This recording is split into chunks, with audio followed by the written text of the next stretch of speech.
Hello everyone, good morning to all. तो स्वागत है आप सभी का न्यूज़पेपर सेशन में। और चलिए शुरू करें आज का हमारा न्यूज़पेपर। तो उसके पहले मैं बता दूं कि आज का हमारा जो टॉपिक रहेगा डिस्कशन का, जो हम आज एडिटोरियल में डिस्कस करने वाले हैं वो लेकर के है पीजीआई। अब ये पीजीआई क्या है? Performing grade index. ये किसको लेकर रिलीज़ किया जाता है? ये डेटा देता है हमको एजुकेशन से जुड़े हुए जो हमारे इंस्टीट्यूट हैं, किस राज्य ने टॉप किया है एजुकेशन सिस्टम को लेकर के। और एजुकेशन सिस्टम जो है कैसे उसको मापा जाएगा, लगभग उसमें 70 मीन्स चीज़ें उसमें शामिल की जाती हैं। उनके बेस पर मापन किया जाता है कि किस स्कूल ने किस राज्य में है वो टॉप किया और कैसे चीज़ें हैं। इन सब के में डिटेल में चर्चा की गई है और साथ में बताया गया कि और हम चीज़ों को एजुकेशन सिस्टम में कैसे बेहतर बना सकते हैं। तो काफ़ी इंपॉर्टेंट डिस्कशन रहेगा आज का, तो एंड तक बने रहेगा देखने के लिए। तो चलिए शुरू करें पहले अपनी हम न्यूज़। तो कल मोदी जी ने बोला है कि मतलब केंद्र सरकार ने ये फाइनलाइज कर दिया कि जो वैक्सीन है उसकी पूरी की पूरी जिम्मेदारी कौन लेगा? केंद्र लेगा। अब राज्य को इसको खरीदने की ज़रूरत नहीं है। वो वही बोला गया कि government will revert to centralised procurement of vaccines Modi. तो मोदी जी ने कहा है कि सरकार क्या करेगी? रिवर्ट का मतलब होता है अपने फैसले पर लौट आना कि जो पहले लिया गया था निर्णय उसके ऊपर। तो बोला गया है कि जो पुनः निर्णय पर लौट आई है और कौन सा वो लौटेगी और कौन सा वो निर्णय था? सेंट्रलाइज्ड प्रोक्योरमेंट का मतलब था चीज़ों को खरीद करके अपने पास इकट्ठा करना। तो केंद्र सरकार अब इसको करेगी। और साथ ही में ये भी इसमें किया गया कि 25% जो है वो प्राइवेट, कई सारे हैं, कई लोग हैं जो सरकारी जो संस्थाएं हैं उसमें वो वैक्सीनेशन नहीं करवाना चाहते हैं, तो उनके लिए प्राइवेटाइजेशन में भी, प्राइवेट सेक्टर में भी चीज़ें रखी गई हैं। और प्राइवेट सेक्टर में जो बात की गई हॉस्पिटल्स की, तो वहाँ पर वो सिर्फ सर्विस चार्ज कितना ले सकते हैं? 150 रुपीज़ ले सकते हैं, 150 रुपये ले सकते हैं। हालांकि सरकार उनको फ्री में ही देगी, है ना। तो चलिए ये न्यूज़ पहली हमारी थी। नेक्स्ट अगर न्यूज़ देखें तो 18 feared killed in Pune factory fire. तो एक केमिकल फैक्ट्री में क्या हुआ है कि 18 लोग मारे गए और इस डेटा में काफ़ी हेरफेर हुआ है, अभी कंफर्म नहीं हुआ है। केमिकल प्लांट था पुणे में, वहाँ पर लोग मारे गए, स्पेशली वुमेन है इसमें सबसे ज़्यादा, है ना। और complete internal assessment by June 28 says CBSE ने कहा है, मतलब central board of secondary education ने ये बोला है कि पूरी तरह से जो आंतरिक असेसमेंट होता है, अच्छा 2 वर्ड यूज़ किए जाते हैं, असेसमेंट और फिर उसके बाद आता है मूल्यांकन। तो असेसमेंट एंड एवैल्यूएशन, पहले असेसमेंट होगा फिर एवैल्यूएशन होगा, है ना। तो एवैल्यूएशन का ही छोटा सा हिस्सा है क्या? असेसमेंट। तो कंप्लीट इंटरनल मतलब आंतरिक रहेगा। आंतरिक कहने का मतलब ये है कि जो प्रैक्टिकल वगैरह होते हैं उन्हीं के बेस पर जो थोड़ा बहुत एग्ज़ाम कराए जाएंगे उनके बेस पर नंबर्स दिए जाएंगे और ये 28 जून तक तैयार हो जाएगा। सीबीएसई ने बोला है it should be done online, schools told, है ना। और स्कूल ने ये बताया कि कैसे किया जाएगा कि ऑनलाइन सिस्टम से ही इसको सही किया जाएगा। और domestic air travel likely to get easier fully vaccinated. कह रहे हैं कि जो डोमेस्टिक एयर ट्रेवल है उसको शुरू किया जा सकता है ना। संभावना है, लाइकली मतलब संभावना है, किसकी संभावना है? कि टू गेट ईजियर, चीज़ें आसान हो जाएंगी फॉर फुली वैक्सीनेटेड, जिनको पूरी तरह से टीका लग चुका है वो उसमें ट्रेवल कर सकते हैं। Ministry mulls dropping need for negative RT-PCR test, है ना। हाँ, ये बोला गया। अब थोड़ा सा और यहाँ कॉलम्स में देख लेते हैं।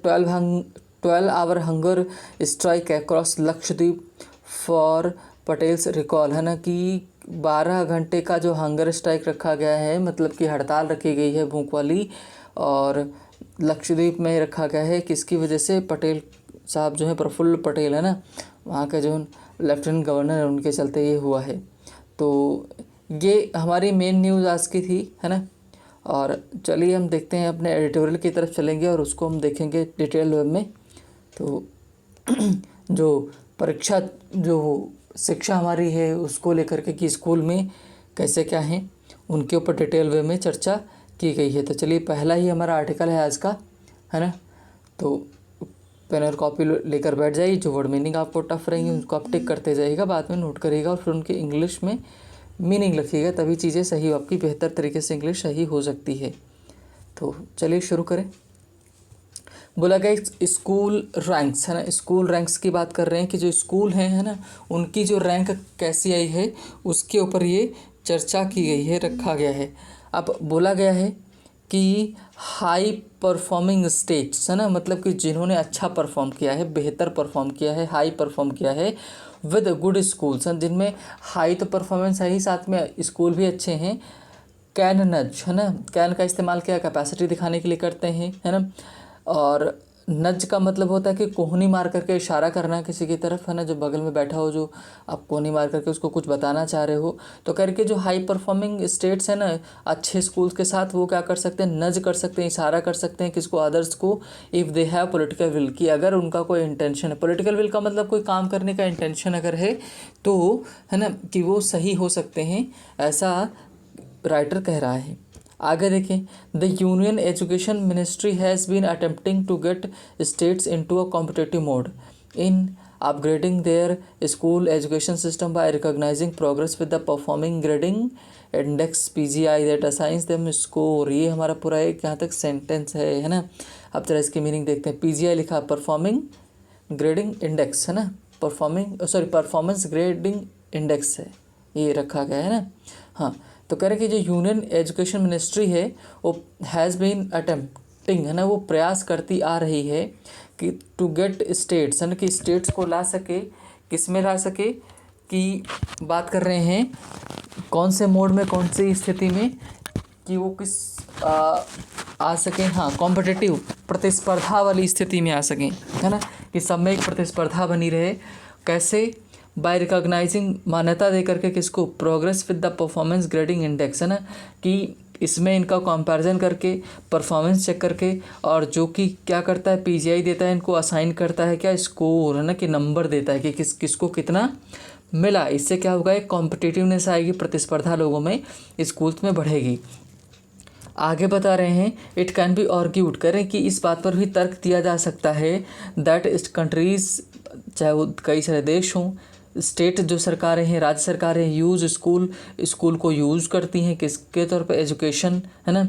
स्कूल एजुकेशन मतलब जो राज्य सरकारें हों चाहे देश हों है ना, तो वो सब क्या करते हैं, स्कूल की जो शिक्षा है उसको यूज़ करते हैं ट्रांसफॉर्मेटिव टूल है ना, कि मतलब एक परिवर्तन के औजार के रूप में, वेपन के रूप में, मोस्ट इफेक्टिवली, बहुत ही प्रभावशाली तरीके से, where the political imperative strong है ना, मतलब कि जहाँ पर पॉलिटिकल इम्पेरेटिव का मतलब क्या है, कि जहाँ पर जो राजनीति है यानी कि जो सरकार है ना, उसका होना, उसकी इच्छा होना बहुत ज़्यादा आवश्यक है, उसका रोल बहुत ज़्यादा रहता है ना।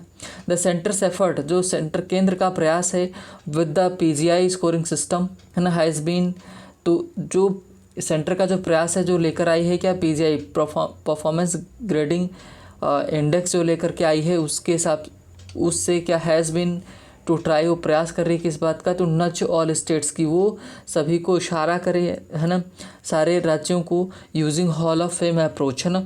हॉल ऑफ फेम अप्रोच क्या होता है, एक मेथड होता है जिसमें क्या करता है, जो अच्छा परफॉर्म करते हैं, अचीवमेंट करते हैं, उनको क्या रिवॉर्ड वगैरह दिया जाता है ना। तो इस अप्रोच का वो इस्तेमाल करके काफ़ी चीज़ें सही कर रही है। In the latest set of scores, मतलब कि जो हाल ही में जो स्कोर्स दिखाए गए हैं, ग्रेड्स दिखाए गए हैं for the pre covid year, जो कोविड-19 वाला जो ईयर था उसके पहले वाला, क्योंकि 2019 लिख रहे हैं इस वजह से, करें 2019 है ना, सॉरी 2019 एंड 20 है ना, 2020 2 सालों की बात कर रहे हैं। द अंडमान निकोबार आइलैंड्स है ना, चंडीगढ़, केरला, पंजाब, तमिलनाडु है परफॉर्म द बेस्ट है ना, इन राज्यों को और यूनियन टेरिटरीज है, इन्होंने अच्छा बेहतर तरीके से परफॉर्म किया है। ऑल्दो यद्यपि दे स्टिल फॉल शॉर्ट है ना, ये क्या करें है ना, ऑल्दो यद्यपि दे स्टिल फॉल शॉर्ट है ना, कि यद्यपि वो अभी भी पीछे हैं किस बात को लेकर के, कि 951 to 100,000 पॉइंट्स है ना, कि मतलब कि 951 से 1000 पॉइंट्स के स्लैब के बीच में ही वो आ रहे हैं है ना। तो राइटर के हिसाब से अभी भी वो पीछे हैं और इसको हमको तेज़ करने की ज़रूरत है। आगे बता रहे हैं द हाईएस्ट पॉसिबल है ना, जितना अभी तक पॉसिबल हो सकता है, कर इट शुड बी हार्टनिंग, करे कि बहुत ही ज़्यादा अच्छा होगा, मतलब हार्टनिंग का मतलब जो हृदय को खुश रखने वाला हो, अच्छा लगने वाला हो, कि 33 स्टेट्स एंड यूनियन टेरिटरीज, मतलब 33 राज्य और किसको मिला करके, जो केंद्र शासित प्रदेश हैं उनको भी मिला करके, दैट देयर PGI स्कोर्स, उनके जो परफॉर्मिंग ग्रेडिंग इंडेक्स है ना, स्कोर्स हैव इम्प्रूव्ड, कि उनके जो परफॉर्मिंग ग्रेड इंडेक्स है ग्रेडिंग इंडेक्स है वो सुधरा हुआ है ना, ओवर द प्रीवियस ईयर, पिछले ओवर द प्रीवियस ईयर मतलब पिछले सालों से अगर कंपैरिजन करें तो काफ़ी ज़्यादा सुधर गया है। And the case of Andaman Nicobar, Punjab, Arunachal Pradesh by noteworthy है ना, 20% सेवरल कह रहे हैं कि नोटवर्दी है ना, कह रहे कि जो अगर और उसमें अगर बात करें अंडमान निकोबार, पंजाब, अरुणाचल प्रदेश और इन सब में एक नोटवर्दी इंप्रूवमेंट देखने को मिला है। नोटवर्दी का मतलब प्रशंसा करने एक बेहतर इन्होंने किया है ना, हम बाकी की राज्यों की अपेक्षा। आगे कह रहे हैं कि several middle states continue to make marginal progress है ना, सेवरल मिडिल स्टेट्स कंटिन्यू मतलब सेवरल मिडिल स्टेट्स का मतलब जो बीच वाले हैं, ये जो पंजाब है ये सब ऊपर की तरफ आते हैं ना। तो कह रहे हैं कि जो कई सारे और भी राज्य हैं जो प्रयास कर रहे हैं कि चीज़ें को क्या करें, इम्प्रूव कर लें। Some have improved merely by है ना ट्विकिंग मार्जिनल प्रोग्रेस है ना, सॉरी ये several middle states continue to make marginal progress मतलब कि कुछ जो राज्य हैं ना वो थोड़ा सा मार्जिनल थोड़ा ही उन्होंने प्रोग्रेस किया है, लेकिन किया तो है, ये बात तो सही। आगे भी देखते हैं। Some have improved merely by tweaking their data है ना, कि कह रहे हैं कि कुछ जो राज्य हैं उन्होंने अपना डेटा सुधार करके ही क्या चीज़ें बेहतर कर ली है, अपने सुधार लिया है। वाल Madhya Pradesh and Chhattisgarh actually regressed, और अगर मध्य प्रदेश और अगर छत्तीसगढ़ राज्यों की बात करें तो ये दो राज्य जो हैं ये किसमें रहे, पिछड़ गए हैं, रिग्रेस हुए हैं, पीछे चले गए हैं। ऑल्दो द पीजीआई मतलब performing grading index scheme is now 3 year old मतलब 3 साल इसको हो गए हैं पीजीआई को। The score is derived using database on the 70 parameter such as access. कह रहे कि अब अगर स्कोर कैसे दिया जाता है कि नंबर कैसे सबको असाइन किए जाते हैं कि किसको कितने मिले, इसका बता रहे हैं कि मानदंड क्या है, मापदंड इसका क्या है, किस बेस पर किस क्राइटेरिया के ऊपर इनको स्कोरिंग की जाती है। तो कह रहे हैं कि जो the score is derived, score जो निकाला जाता है यूजिंग डेटाबेसेस का इस्तेमाल करके 70 पैरामीटर जो 70 मापदंड यूज़ किए जाते हैं सच एज एक्सेस है ना, कि कितने वहाँ पर बच्चे पहुँच रहे हैं। इक्विटी देखो, एक होता है इक्वालिटी होता है, क्या होता है इक्वालिटी है ना, कई इनमें कन्फ्यूजन रहता है। इक्वालिटी एंड एक वर्ड आपको यहाँ पर दिख रहा है क्या, इक्विटी, ये दिख रहा है इक्विटी है ना, तो दोनों में अंतर होता है। इक्वालिटी का मतलब होता है कि मान लो सबको 100 रुपये देना है, सबको दे दिया, जिसके पास ऑलरेडी हो चाहे ना हो नहीं देखा जाएगा, सबको दिया जाएगा है ना, लेकिन 100 रुपये। लेकिन इक्विटी का मतलब क्या होता है, इक्विटी जो यहाँ पर लिखा है इक्विटी का मतलब होता है सबको बराबर कर देना। मान लो किसी के पास 50 रुपये, किसी के पास 10 रुपये हैं है ना, किसी के पास 5 रुपये हैं, तो ये सब अलग अलग लोग हैं। तो किसी के पास 5 रुपये, तो सभी ये लोग अलग अलग है, तो सबको 100 बनाना है, तो 5 वाले को 95 देंगे, 50 वाले को 50 रुपये और देंगे, 10 वाले को 90 रुपये और देंगे। तो कहने का मतलब इक्विटी की बात कर रही है, इक्विटी होता है ना कि संतुलन बनाना। गवर्नेंस प्रोसेस वहाँ का कैसा रहा, इंफ्रास्ट्रक्चर बिल्डिंग वगैरह कैसी रही, और सिटिंग अरेंजमेंट कैसा रहा, फैसिलिटीज़ रही, ये सब है ना। लर्निंग आउटकम्स मतलब कि जो अधिगम जो है ना कि उसके रिजल्ट क्या हैं, that are mostly self reported by the states है ना, और specially are mostly self reported, जिन्होंने खुद से रिपोर्ट किया है, राज्यों ने जो खुद से रिपोर्ट किया है। बट वेटेड बाय सेंटर, लेकिन वेट का मतलब क्या होता है, जांच करना, निरीक्षण करना सेंटर के द्वारा है ना।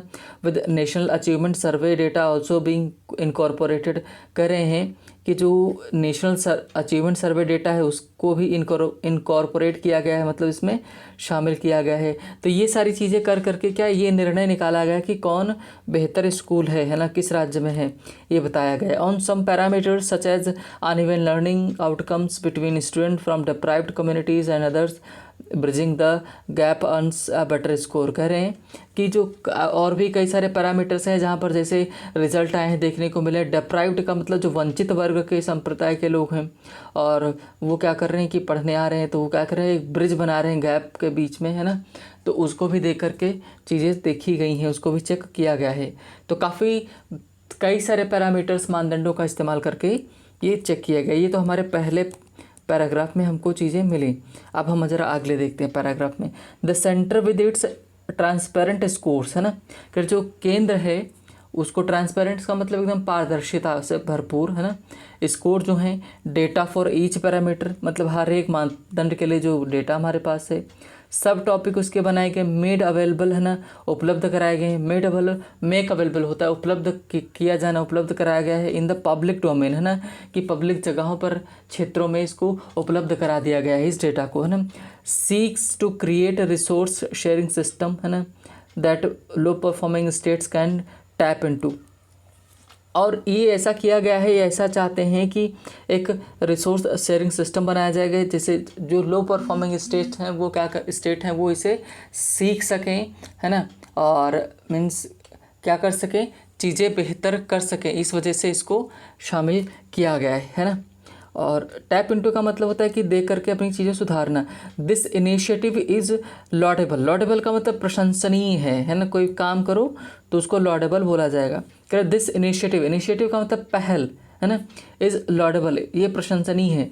But it can work only if government and opposition parties see value in strong open school, है ना, education and work to strengthen access, equity and infrastructure by budgeting fees and funds for universalization। कह रहे हैं कि ये जो initiative पहल लिया गया है ये प्रशंसनीय है, लेकिन इसके ऊपर ये काम तभी कर सकता है कि अगर सरकारें और जो अपोजिशन विपक्ष की पार्टियां हैं, है ना, वो क्या वैल्यू देखें, इसको मजबूत बनाएं, है ना। किसमें? Open school education. Open school education का मतलब क्या होता है कि ये एक तरह की शिक्षा भी होती है, दूरस्थ शिक्षा होती है ना। मुक्त विश्वविद्यालय जो होते हैं उनको ओपन, वहाँ पर जो शिक्षा मिलती है उसको ओपन स्कूल एजुकेशन बोलते हैं ना। कि आप घर पर बैठे भी क्या कर सकते हो कि आप डिग्री ले सकते हो, अपना पढ़ सकते हो अपने खुद से। करें कि वर्क और क्या करें, वर्क टू स्ट्रेंथन एक्सेस, है ना, कि और काम करें। स्ट्रेंथन का मतलब मजबूत करने के लिए, एक्सेस लोग वहाँ तक पहुँच पाएँ, बच्चे वहाँ तक पहुँच पाएँ, इक्विटी रहे, समानता रहे, है ना, और इंफ्रास्ट्रक्चर रहे। और कैसे ये सब आएगा? बजटिंग फीस क्या करके दे करके, फंड दे करके, और फॉर यूनिवर्सलाइजेशन, है ना, कि मतलब कि सार्वभौमिक इसको बना दिया जाए, कि ऐसा नहीं कि कुछ ही में किया जाए, हर जगह ये किया जाना चाहिए, तभी चीज़ें सही हो सकती। इट इज़ सच कमिटमेंट, है ना, करके ये क्या है? कमिटमेंट है ना, दृढ़ निश्चय है।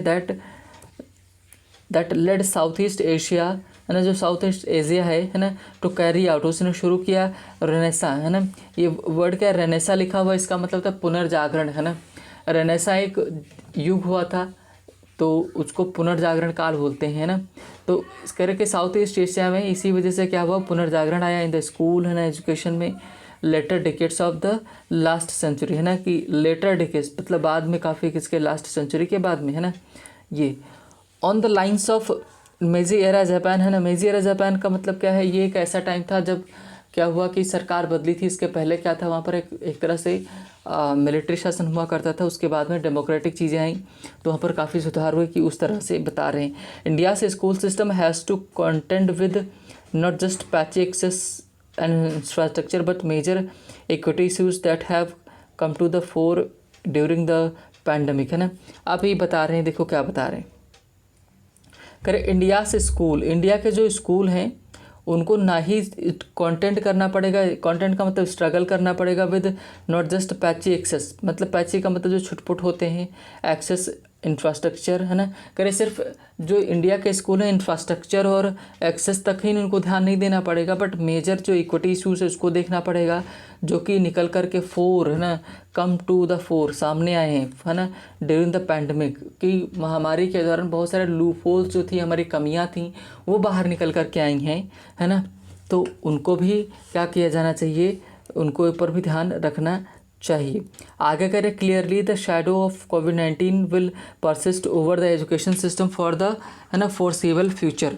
कह रहे कि जो शैडो है, छाया है ना, कह रहे कि जो परसिस्ट रहेगी ओवर द एजुकेशन सिस्टम, जो शिक्षा जो है सिस्टम है उसके ऊपर, फॉर द फोरसेबल फ्यूचर। फोरसेबल का मतलब कि जो भविष्य में, है ना, काफ़ी समय तक देखने को मिलेगा हमको, है ना।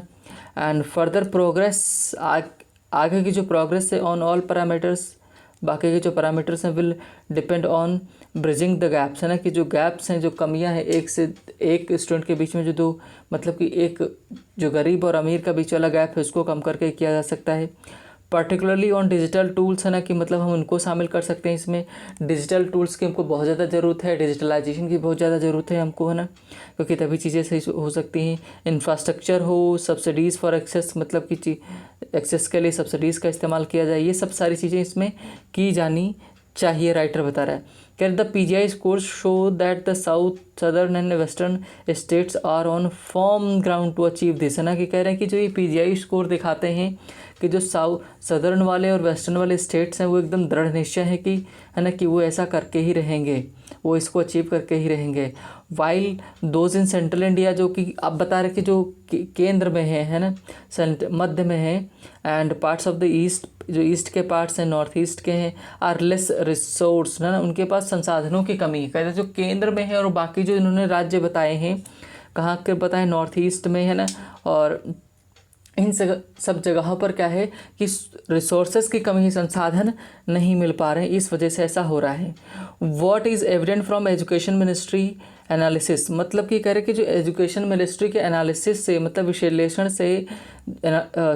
विश्लेषण से जो चीज़ें सामने आई हैं, दैट, है ना, इज़ दैट, और वो क्या है, governance progress are the weakest link in the some states, है ना, गवर्नेंस जो प्रोसेस है, प्रक्रिया है, वो सबसे बड़ा कमज़ोर लिंक है, मतलब कि लोग नहीं जुड़ पा रहे हैं, मतलब सरकार अलग है और जो जनता अलग है, जब इन दोनों के बीच में जब तक कोई मेल मिलाप नहीं होगा तब तक चीज़ें सही हो ही नहीं सकती, है ना। A new deal for school can transform them as the right to education law envisages, है ना, कि जैसा कि जो राइट टू एजुकेशन है 2009 में आया था, है ना, जैसा कि वो मानता है कि कि सभी का अधिकार है शिक्षा, है ना, तो न्यू डील जो है वो उसको ट्रांसफॉर्म किया जा सकता है राइट टू एजुकेशन के रूप में। कहने का मतलब पूरा इन्होंने डिटेल में बताया कि कैसे हम चीज़ों को, अपनी शिक्षा को सुधार सकते हैं, राज्यों को सुधार सकते हैं, कॉम्पिटिशन्स में क्रिएट कर सकते हैं, सरकार फंड दे, फीस भरे, है ना, रिसोर्स जिनके पास नहीं उनको रिसोर्स उपलब्ध कराए, संसाधन दे, तब चीज़ें सही हो सकती हैं, है ना। तो राइटर ने ये चर्चा की। मेरा आपसे सवाल ये है कि भारतीय एजुकेशन सिस्टम में क्या बदलाव करना चाहिए ताकि चीज़ें और सही हो जाएँ, बेहतर हो जाएँ। आप इसको कॉमेंट सेक्शन में ज़रूर आंसर करिएगा, है ना। और आज यहीं तक रखते हैं, मिलेंगे हम नेक्स्ट सेशन में नई चीज़ों के साथ, नए टॉपिक के साथ। तब तक आप अपना ध्यान रखिए, है ना। अगर आपको सेशन पसंद आया तो आप लाइक कर सकते हैं, जुड़े रहने के लिए सब्सक्राइब कर सकते हैं, और ये हमारे वीडियो का अंत। Thank you, bye bye, take care.